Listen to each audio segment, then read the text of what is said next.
Where's my head?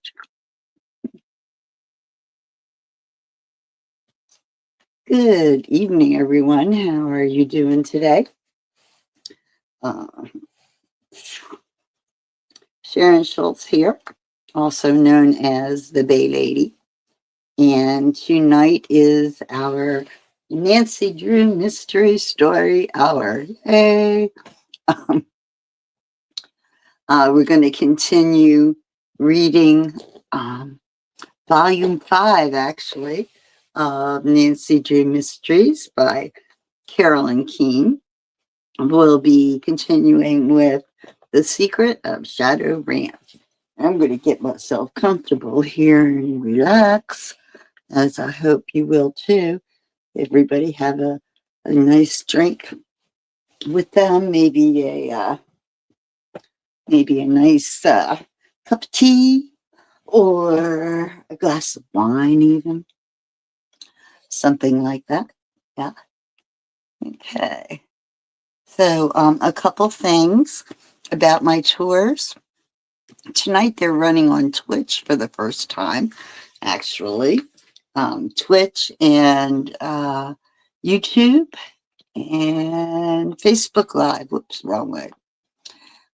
So if you want information, about my tours, you could go to my Facebook page, The Bay Lady, or you could go to my YouTube channel, Sharon Schultz, The Bay Lady. I don't have the link for Twitch yet. Haven't figured that part out. But I will, and it'll be on there too. Also, you can find my tours listed on a calendar that has all the tours for all the former Hago guides, and that would be together virtually. You can find lots of really cool tours there as well. The other thing is that my tours are all free tours. So I do have a website, or not a website, a platform that you can find on my pages called Buy Me a Coffee. And if you care to contribute to the gas fund, or what do you call it, a tip or gratuity or donation or whatever, it's always appreciated. A little extra gas money always helps the cause. So you know that. Meanwhile, here we go. Let's get with our story.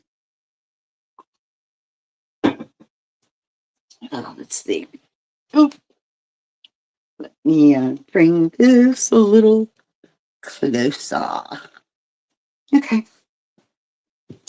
I really wish there was something else for you to look at besides me, but what can I say?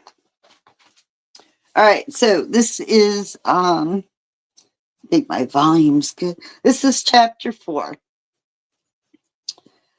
Chapter 4, A Red Clue. Nancy jerked one arm free from the attacker and fumbled for a light switch.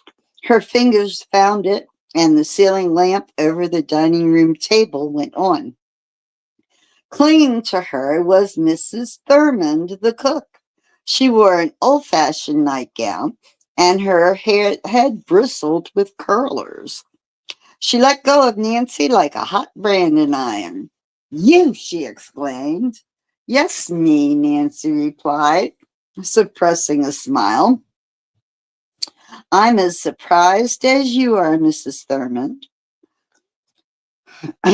"What's the matter?" demanded Ed Raleigh, as he and his wife, wearing robes and slippers, hurried in from the living room. Then Bess and George ran in from the patio with Alice behind them. "Nancy, you all right?" Soon Walt Sanders, in nightclothes, rushed into the kitchen. A moment later, Tex and Bud clumped in. Nancy wondered where Dave and Shorty were. "Bud and I were on watch," said the red-haired cowboy, "and we're checking the stable when we heard the ruckus. What's up?" Mrs. Thurmond told her story. She'd been asleep in her room, a small extension off the kitchen, when she had been awakened by someone coming into the kitchen through the screen door. I sleep light, she explained. First, I was afraid to move. I listened hard, but I didn't hear anything more. So I stepped out of my room, and what do I see but the screen door opening and a dark figure steps in. So I jumped him and hollered. Nancy smiled, and I was the him. Then she added, there was an intruder here, Mrs. Thurman, because I saw him come in too. Well, he must have gone into the living room then, said Mrs. Raleigh. There's no other way out. Mrs. Thurman shook her head. No, ma'am, she said forcefully. That door to the living room squeaks, and I did not hear a sound. George moved to the door, and the hinges made a noise. Then where did the intruder go? Bess asked shakily. Nancy's keen eyes had spotted a trap door beside the old-fashioned stove. Perhaps down there. Well, if he did, Ed Rawlings said grimly, he's caught. That's the cellar, and this is the only way out. Dave, he ordered, looking beyond Nancy, come with me. From behind her stepped the tall cowboy. He was fully dressed and carrying a flashlight.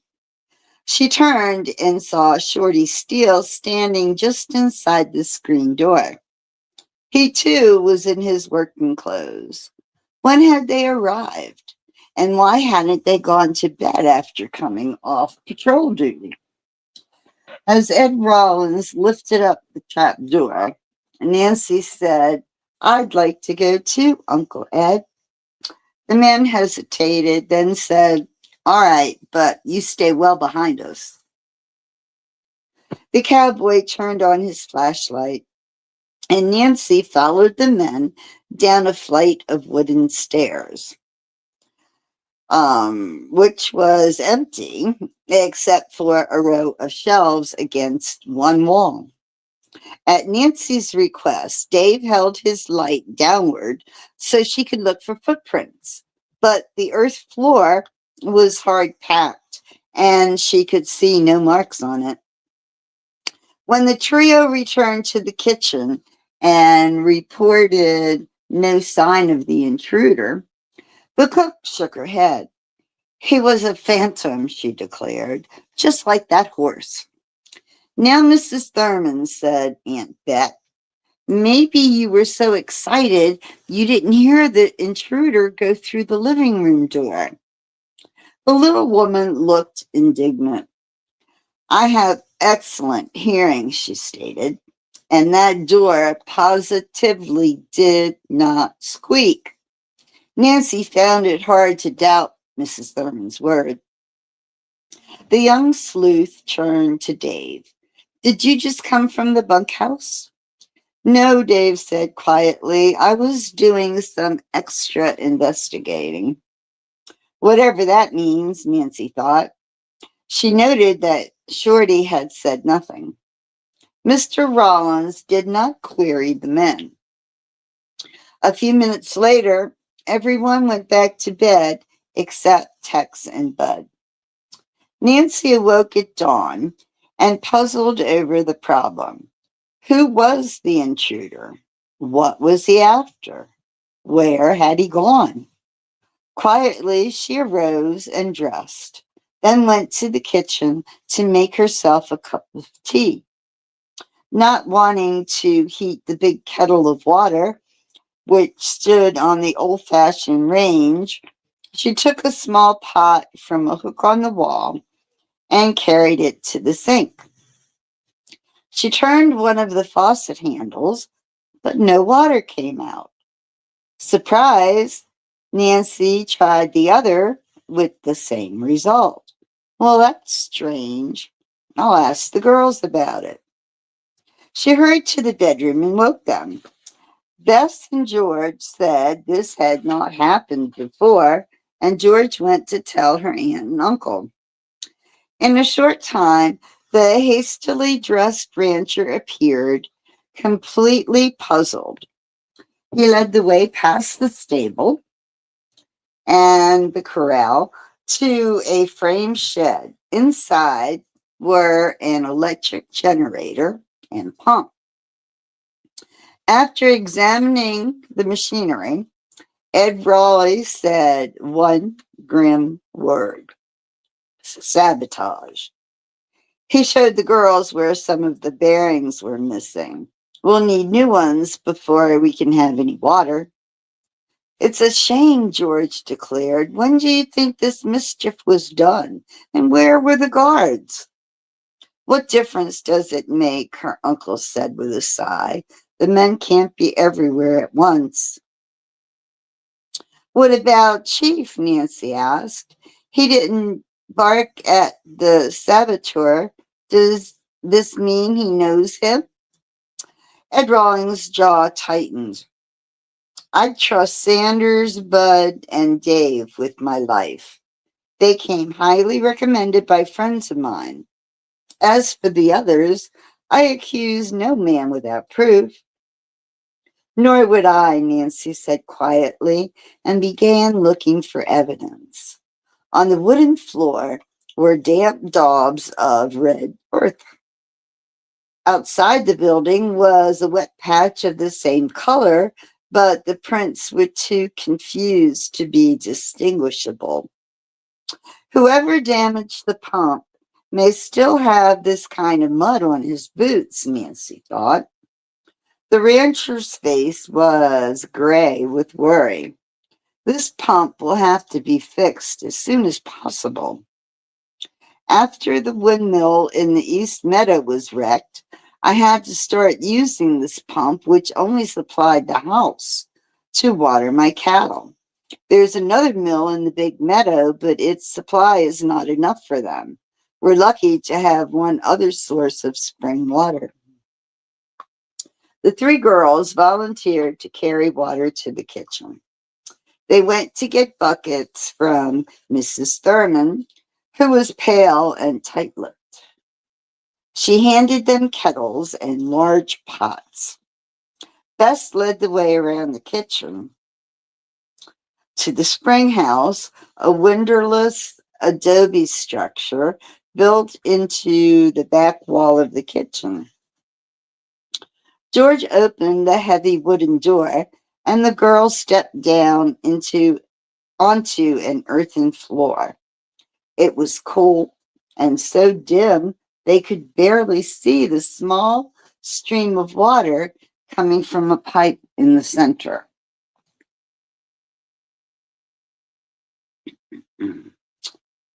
Let's see. While waiting her turn to fill her kettle, Nancy went outside to look around. She saw that between the ranch house and the foot of Shadow Mountain ran a heavy strip of woods which continued along the big meadow. That's where the phantom horse is supposed to appear, Nancy reflected. Just then, Bess came from the spring house. Your turn, Nancy, she called. The young sleuth hurried inside and placed her kettle under the stream of water. While waiting for it to fill, she noticed a stone vat against the kitchen wall. It was about 3 feet square with a hinged wooden lid. That's where the old-timers stored milk products and eggs, she thought. When Nancy reached the kitchen with her full kettle, Mrs. Thurmond was serving breakfast. As the girls sat down, Dave and Shorty came in. Nancy glanced at their boots. There was damp red mud on both pairs. As soon as the men finished eating, Dave stood up. I'm going to Tumblewood to get pump bearings, he said to Nancy. Mr. Raleigh said you wanted to do an errand in town. You can ride along with me. Nancy was glad the sheriff had not been mentioned. She said, I'll go, thank you, and I'll bring George. Dave scowled. "I'll be in the pickup," he replied abruptly and walked out. Nancy hurried to her room to get the warning notes and the rattle. The pickup was parked in the yard, and as soon as Nancy and George had climbed into the cab, Dave started it. Without saying a word, he drove out the ranch gate and turned onto a dirt road which stretched down the valley. The girls appeared to be relaxed, but they could not rid their minds of a distrust of Dave. Once he caught Nancy looking at his shoes. "Yes, Miss Detective," he said. "That's mud from outside the pump house. I was up before dawn this morning and thought I heard a noise there. I didn't find anyone, though. Must have scared off the pump wrecker, but he came back later." George asked why Dave was up so early, but he did not answer or speak again until they reached the small town of old-fashioned frame buildings. The cowboy parked the pickup on the main street. "I'll meet you here in half an hour," he said as he swung out of the truck. Nancy and George saw him go into a hardware store several doors away. Before them was a building with a sign, "Sheriff." As the girls entered the small office, a gray-haired man swiveled around in his chair and rose to greet them. "I reckon you're Miss Drew," he said in a pleasant drawl. "I'm Sheriff Curtis." His eyes twinkled. "Ed Raleigh told me you're aiming to help him find what's causing the trouble at the ranch." George spoke up. "And Nancy will too." "I sure wish you luck." After hearing Nancy's story and looking at the notes and rattle, he said, "I'll hang on to these as evidence and phone the state and Phoenix lawmen to keep an eye out for the hombre you saw at the airport. Keep me posted," he added gravely, "and be extra careful, girls." Nancy thanked him, and the callers left. They still had 20 minutes to spare. George said she wanted to purchase a cowboy kerchief in the general store. So Nancy strolled along, looking in shop windows. The town seemed almost deserted, and many of the stores were not yet open. Ahead, in the center of the street, grew a large cottonwood tree with a wooden bench built around the trunk. Nancy walked to it and was about to sit in the shade when her eye was caught by a tall stack of Indian baskets outside the shop marked "Mary Dear Gifts." Nancy crossed over to look at them, then glanced through the window.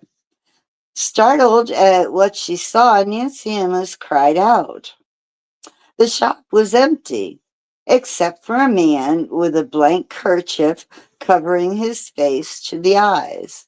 He was crouching in front of an open glass case, scooping jewelry into a paper bag. Heart pounding, Nancy looked up and down the street for help, but there was no one in sight.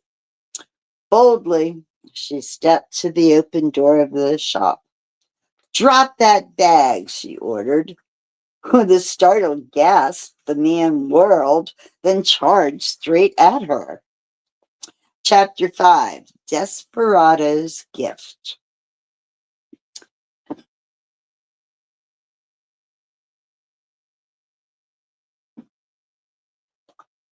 Thinking quickly, Nancy jumped aside and toppled the tower of baskets into the thief's path.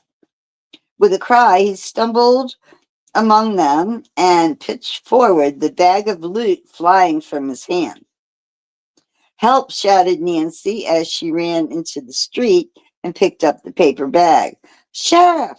The man scrambled to his feet and, kicking the baskets aside, darted into a narrow passage between two stores. At the same time, a young Indian girl and a man ran from the coffee shop next door. What happened? Cried the girl. I'm Mary Dear. Quickly, Nancy told her about the thief. My shop? Robbed? She exclaimed. Almost robbed, said Nancy, smiling and handing over the paper bag.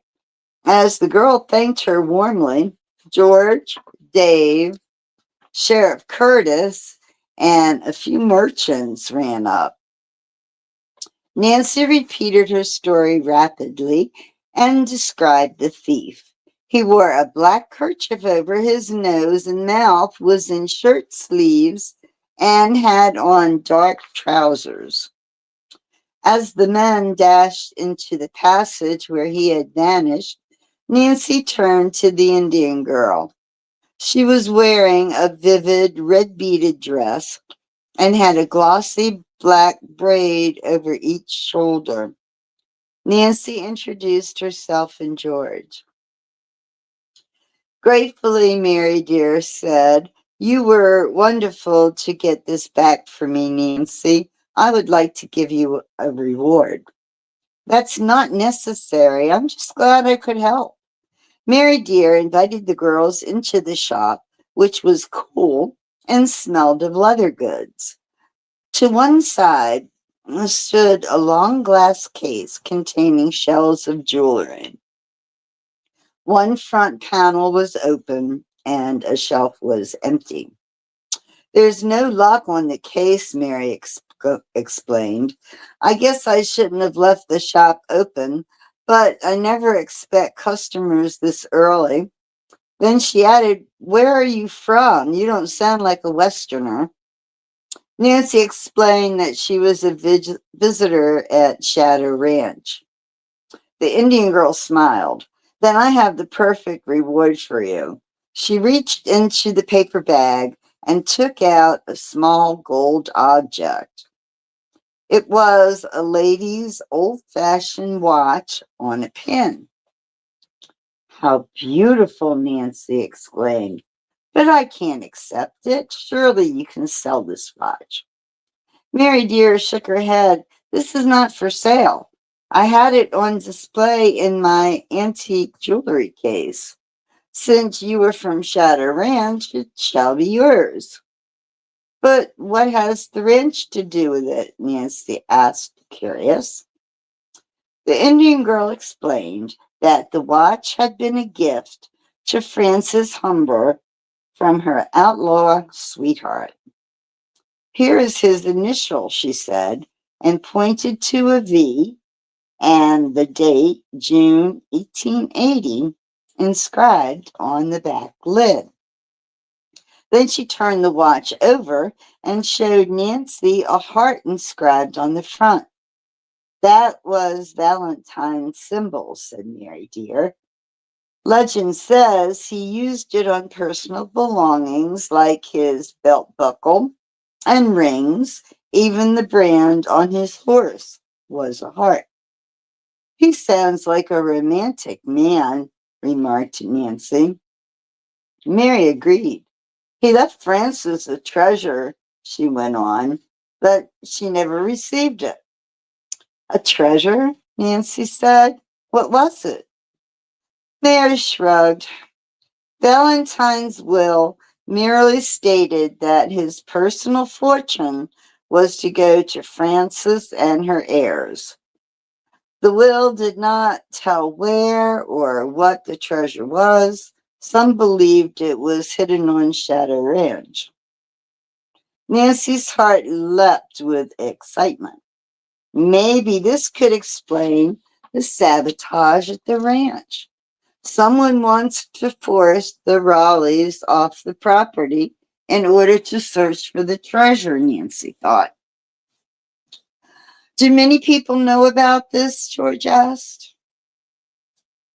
Nearly everybody around here has heard Valentine's story, except the part about the treasure being hidden on the ranch, which is something that only a few old timers believed. Nancy shook her head. I doubt that the present owners of Shadow Ranch have ever heard about it. Carefully, Nancy examined the gold watch. Perhaps there was a clue to the treasure in it. She pressed her nail against the edge and opened the lid, revealing the worn face of the watch. It still works, said Mary. The back lid opens too.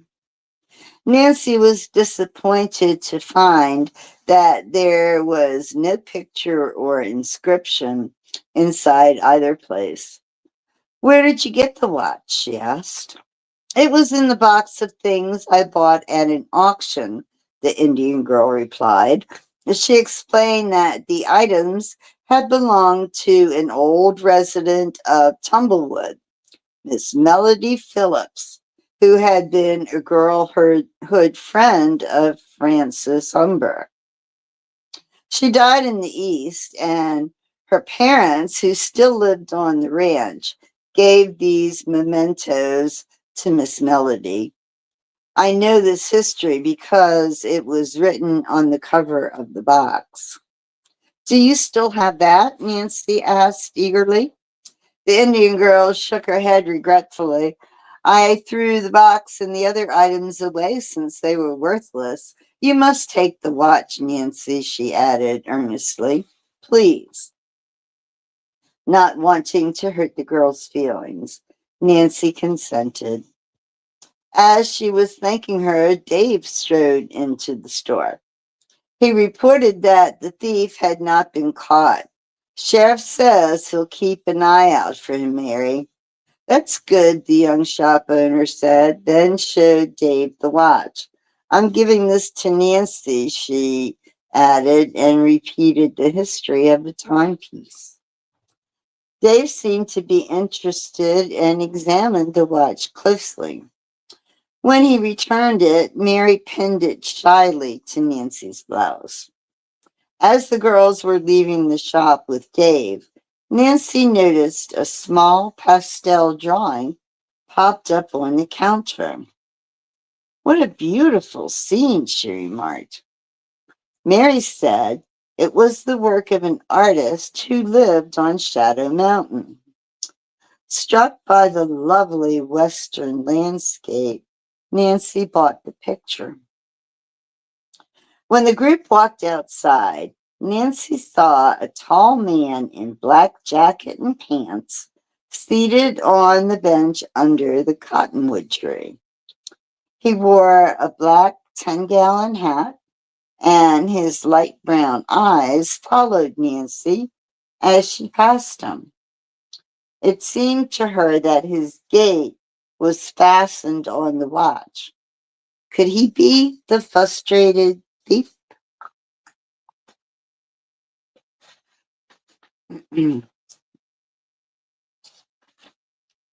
He might have left his coat and hat somewhere, Nancy reasoned, and put them on again after his escape. But why should he be interested in the watch? Unless he's after the Humber treasure and hoped to find a clue in it. As Dave drove out of town, Nancy saw the tall stranger staring after them. The name of the ranch is on the side of the truck, she thought uneasily. If that man is after this watch, he'll know just where to find me. Halfway to the ranch, the girls pointed out Indian cliff dwellings high on the mountain slope. Nancy asked if this was the area once owned by the Humbers, and Dave nodded. Good place to look for curios like pieces of pottery, George remarked. You girls stay away from there, he advised sharply. When Nancy asked why, Dave explained that the stairs leading up from the valley floor were worn and broken. Very dangerous, he said. When they reached the ranch, Dave parked the truck at the stable. The girls heard laughter coming from the corral and saw Tex Britton perched on the fence. Bess was mounted on a brown quarter horse and holding a coiled lariat. Watch me, she called. I'm learning to rope a steer. Nancy and George walked over and saw Bud Moore put his hands on his head like horns and prance in front of Bess's horse. Come on and rope me, partner, he said. Bess frowned, bit her lip, and managed to get a noose twirling. Then, plop, it dropped over the head of her own horse. Tex gave a piercing whistle. George and Nancy burst into laughter while the steer helped blushing Bess to dismount. Never mind, said Nancy. You didn't want to be a cowboy anyway. As the boys called joking remarks about the next roping lesson, the girls walked off together. At the house, Nancy told Bess, Aunt Bet, and Alice all that had happened in town. She showed the watch and related its history. Shorty Steele is the one who told us the legend of the phantom horse, said Aunt Bet, but he never mentioned the treasure. Maybe he doesn't know that part of the story. Or perhaps he kept it to himself, Nancy thought.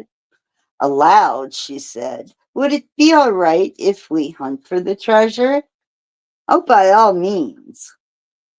While the others were examining the old-fashioned watch, Nancy took the pastel picture from her bag and propped it on the living room table. Alice saw it and turned pale. Nancy, where did you get this? As Nancy explained, Alice picked up the painting. My father did this. I'm sure of it. She told them that Ross Reger was an amateur artist and always carried a small case of pastels with him. Whenever he had a few leisure minutes, he devoted the time to sketching, and Alice was positive she could recognize his work. We must find the artist, she said. I just know he's my father. The others could not help feeling that Alice was clutching at straws. Nonetheless, Aunt Bet offered to take her young niece to town the next morning to question Mary Dear. That night after supper, Nancy slipped into a heavy jacket, took a flashlight, and went for a walk alone. She made her way past the stable, chicken coops, and corral to the edge of the big meadow. As she stood thinking, the wind whistled down the valley and tossed the treetops. Chief came padding over from the stable and nuzzled her hand. Nancy turned and looked back. There was a light shining through a crack in the springhouse wall. Who'd be there now, she wondered. As she hurried to investigate, one foot stepped on a large twig. Crack. In a moment, the light went out. Her sleuthing instincts aroused.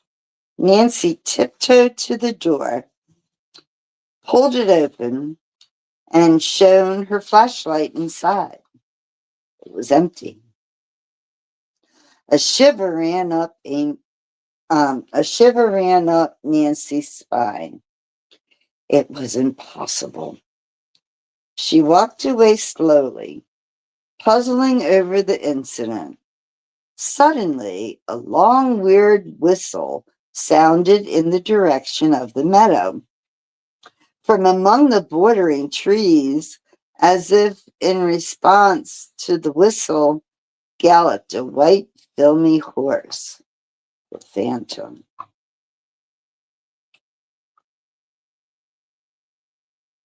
Okay, chapter 6.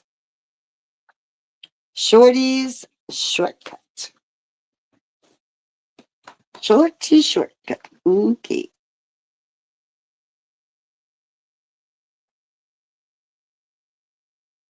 There we go.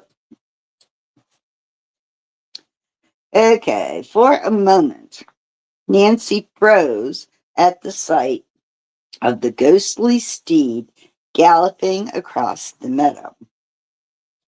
Then she raced towards the fence, sounding the alarm. At the same time, a yell came from the stable. Phantom! Phantom! It was Shorty's voice. Saddle up, everybody! There were answering shouts as the cowboys appeared on the run and dashed to the stable. The other girls rushed up to Nancy, who was staring tensely over the fence into the meadow. Chief joined the excited group. He began barking and made a beeline for the phantom horse, which had turned and seemed to be floating toward the far end of the meadow. Soon the mounted ranchman thundered out of the stable. Shorty took the lead. Come on, this time we're going to run that critter to earth. But the phantom horse was already far ahead of the pursuers. Only the dog was getting close. As the girls watched, the eerie figure reached the stand of trees at the far end of the meadow. In the wink of an eye, it vanished. The ghost's gone. Bess drew a shuddering breath, right into thin air. Nonsense, George said gruffly. How can anything disappear like that? Asked Alice. It's amazing, Nancy admitted. We should have been able to see it glowing among the trees for a few moments. Suddenly, she remembered the prophecy that destruction would follow any appearance of the phantom. Come on, she exclaimed. The real trouble is somewhere else. She and the other girls hurried back to the house. All seemed quiet there. A glance into the kitchen showed Aunt Bet trying to calm Mrs. Thurmond. The girls hastened on to their rooms. With an exclamation of dismay, Nancy stopped in the doorway. The room she shared with the cousins was a shambles. Pillows were ripped, blankets lay on the floor. All the drawers had been dumped. Alice ran next door to her room and came back to say that it had not been touched. Someone wants us to leave Shadow Ranch, all right, George declared. More than that, Nancy said thoughtfully. Someone may be looking for Francis Humber's watch. But only we girls and the Rawlings know Mary Dear gave it to Nancy, Alice objected. You're forgetting the men in town, Nancy said, and Dave. Both were very much interested in it. Well, where is the watch? Asked Bess, looking fearful. I'm wearing it, said Nancy, under my sweater. Before supper, she had changed to a yellow blouse and skirt with a matching slipover. While she and Bess and George began to clear up the mess, Alice hurried to the kitchen to tell her aunt and Mrs. Thurmond what had happened. They hurried back to help. By that time, the beds were made again and the pillows were replaced with spare ones. The men had returned. The phantom got away, Ed Raleigh said gloomingly. Chief was at his heels, but he hasn't come back, and that worries me. I'm sorry, said Nancy. I'm afraid we have other bad news for you. Quickly, she reported what had happened. The purpose of the phantom is clear, she declared. It's to frighten you and attract attention to the meadow while the real damage is being done elsewhere. If we could only catch the thing, it would surely give us a clue to who is doing all of this, Ed Raleigh said, and Nancy agreed. The next morning at breakfast, Dave reported that Chief still had not returned. The phantom got him, poor dog, Mrs. Thurman said dolefully. Same as it will get us all. As soon as the meal was over, Nancy said she was going out for a canter. She put on riding clothes and hastened to the stable where Tex saddled a handsome bay for her. Nancy was a skillful rider, and she enjoyed the gallop in the meadow looking for clues to the phantom. But whatever marks it had left had been obscured by the pursuing horseman. At the far end of the field, Nancy rode into a stand of cottonwood where the strange creature had vanished. Here she found a path which led to the foot of the mountain and up the slope. Had the phantom gone that way? Nancy reined her horse about and hurried to the ranch house where she rounded up Bess and George. Want to join me in a search party? You bet, her friends chorused. Shorty offered to lead them, and within half an hour, the four riders were following the path up the mountain. It was a steep, high climb. All was silent except for the creak of the saddles and the clop of the horses' hooves on the stones. Finally, the path leveled off, and they came to a narrow stream where they splashed across. This is just a crick now, said Shorty. But come one good cloudburst, and it'll turn into a roaring flood so bad only a river horse could cross it. That's the kind you're riding now. They're big and don't get rattled. Know how to swim with the current. Near noon, Nancy suddenly reined up. Listen, she said. Somewhere among the rocks overhead, a dog was barking. Apache Chief? Within a moment, George glimpsed the roof of a cabin among the crags above. Maybe Chief's up there, Nancy exclaimed. Nancy observed that it looked as though the path they were on would lead to the cabin. I know a shortcut. Come with me, Shorty said quickly. He rode ahead and led them to a side path. He explained to the girls that the other route became impassable further up the mountain.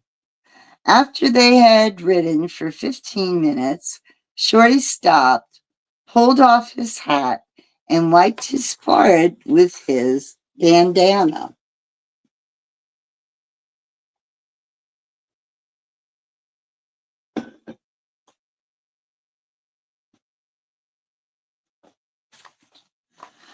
I gotta confess, we strayed onto the wrong trail, he shrugged. No use going back up, getting too late. We better make tracks for the ranch. Disappointed, Nancy and her friends followed him along a new trail, which eventually rejoined the first path. They reached Shadow Rat Ranch in mid-afternoon. When they dismounted in front of the stable, Shorty said, "I'm mighty sorry we didn't find that dog." Nancy replied, "So am I." She could not help suspecting that Shorty had pretended to be lost and deliberately kept them away from the cabin. She made up her mind to go back. The three girls discussed the possibility of his having double-crossed them. "I'll bet he did," George declared. At the house, they found Alice waiting for them, her face glowing. "Nancy," she cried out, "Mary Dear says the artist's name is Bursey and he lives in a cabin on Shadow Mountain." The older girls exchanged meaningful looks. "Alice," Nancy said happily, "I think I know where it is. We'll go there tomorrow. Maybe we'll find Chief, too." That night, Alice came to the girls' room. She was puzzled.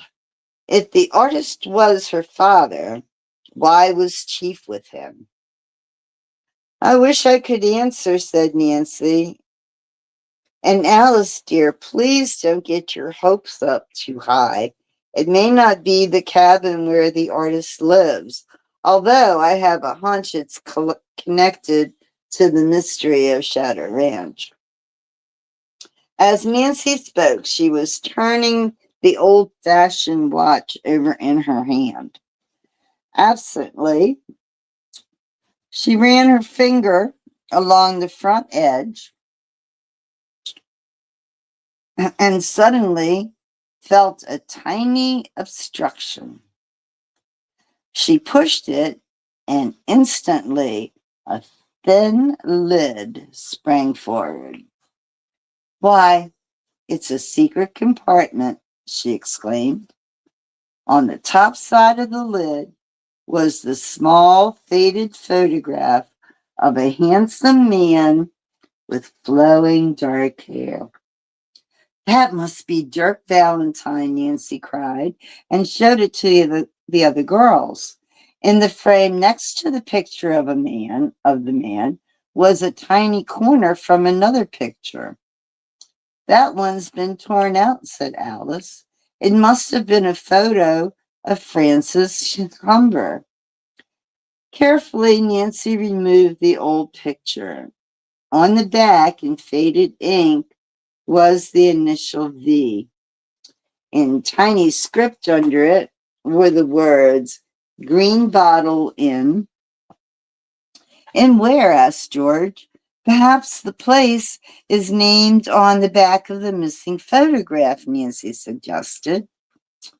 "Let me see it," Bess requested. Nancy handed her the watch. Bess looked it over carefully.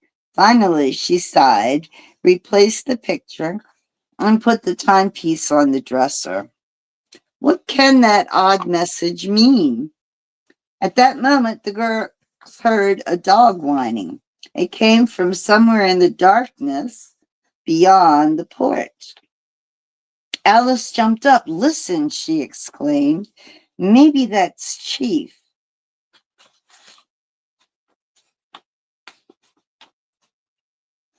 Okay, I think that is a good place to start. So we've read chapters 1 through 6.